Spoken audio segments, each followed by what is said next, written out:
I listened to the shower spray from the bedroom, still lying naked from the waist down, still covered in sweat. My husband was always slow and steady in bed, plodding forward like an ox down the old familiar rows.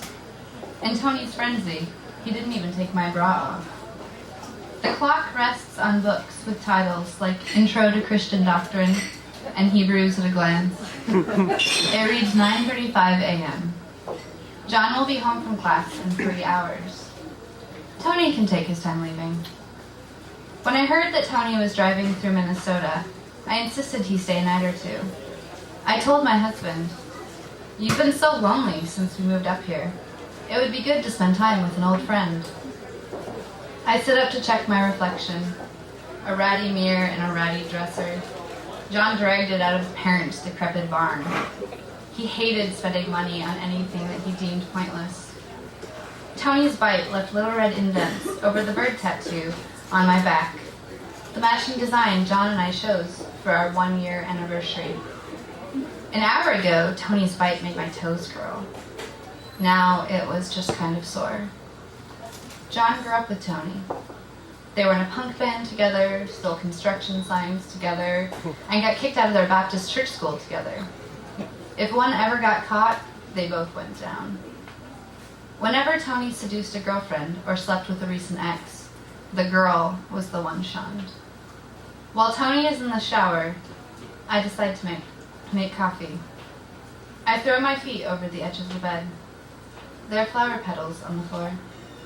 We knocked over a cigar box filled with dried tiger lily petals on the nightstand. Petals from the bouquet John collected from the lovingly tended gardens of little old women while skateboarding. He gave them to me in a dark, cherry-colored wooden box as I stepped off the plane from 3 months in Sri Lanka after high school graduation. Resting on the petals was a ruby engagement ring. I know you think diamonds are boring. My mother fretted, "You're only 18. I love him.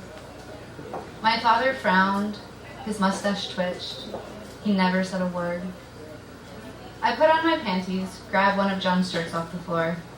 It smells like his Old Spice deodorant. Opening the closet door, I search through a pile of shoes. I kick aside the black flats I wore on our first date at a greasy Italian dive. Kick aside my ratty old chucks I wore the night we met. He was too short for my taste. I let him talk to me anyways. He carried a skateboard under his arm. Then there was the yellow straw sandal I threw at his chest during a fight on our anniversary. We decided to go out for our 1-month wedding anniversary. After parking the car, we sauntered, fingers intertwined, arguing about where to eat. He never offered a suggestion, just shot down all of mine. Well, I suppose if you want to eat like a farm girl for the rest of your life, we can be boring just for you. I blushed in anger and untangled my arm from his. We always do what you want, he said. Fine, you pick. No, you made up your mind. We'll have pizza. Come on, let's just eat where you want. Actually, I want pizza. This riveting exchange continued for another block. I got angrier and angrier. God damn it, John. And that's when I nailed him with my flip-flop. He stopped and stared at me. Then, turning on his heel, with fast, heavy steps, walked back to the car. I barely made it in before he pulled away from the curb. He refused to talk to me on the way home, or for the rest of the evening. We ate milk and cereal for dinner. I waited a full day to talk about the argument. He refused. He would only say one thing. It was the same reproach I would repeat back to him years later after he confessed his first affair. You need to grow up. Life is about choices, and there are consequences to your actions. The consequence I inflicted on John was Tony. I'm so sorry, Tony whispered when I was crying, holding me closely. What can I do to make your tears go away?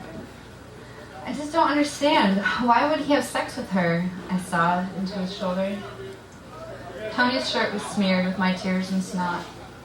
Don't worry about it, he said, removing his shirt, throwing it across the room. He shivered a little from the Minnesota cold that crept through the window frame.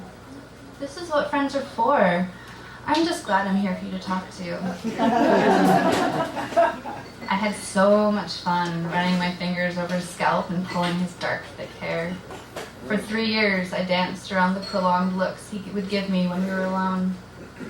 Staring hard into his eyes, I replied, "So am I." Tony and I chatted about the rest of his trip over coffee, as though nothing happened. One lingering kiss, then he was gone. I crawled back into my marriage bed, the bed I just shared with John's best friend, and pulled the covers over me. Cleaning up the flower petals could wait.